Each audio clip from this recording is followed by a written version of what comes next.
Sometimes if my English is not good and I don't say a word properly, please after Mass, teach me and help me. Okay? For example, Canaanite, I don't know. So this woman was shouting to Jesus after Jesus. What can this tell us? There's something important for us in a relationship with Jesus that we can take out of this. Maybe this shouting is expressing the longing of every heart. Why shouting to God? Why shouting to Jesus? Because the depth of our longings, of being loved, of being redeemed, of being understood by God in peace, sometimes is too deep. And we don't see a way out. From every heart, the longing for justice, love, mercy, there's a deep sense of hunger. Take pity on me, take pity.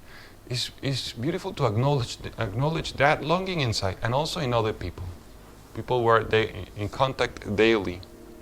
And what's the reaction of Jesus? So interesting. He says, first, silence. He just doesn't answer. He's listening. It's obvious because the disciples are like, he's shouting after us. And he's silent. And then the second reaction of Jesus, so she insists, that's very important. She says, have pity on me, Son of God.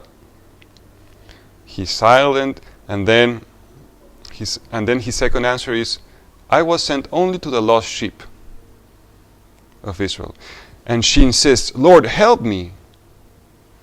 And then he says, it's not right to take the food of the children and throw it to the dogs. It's like from silence, he passes into an indirect rebuke, and then into kind of an insult.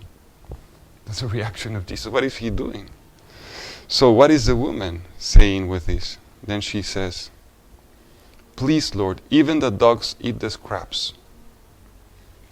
What is Jesus doing with our prayer when this seems to be happening with our prayer? St. Augustine says that God is letting silence happen, and sometimes we can feel like offended by it.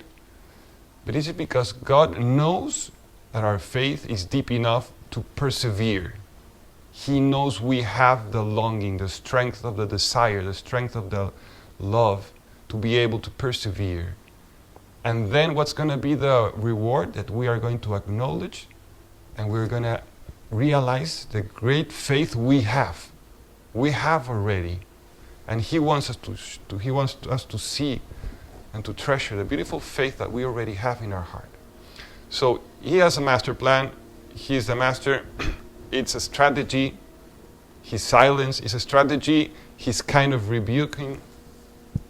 We just have to trust, and beautiful things will happen.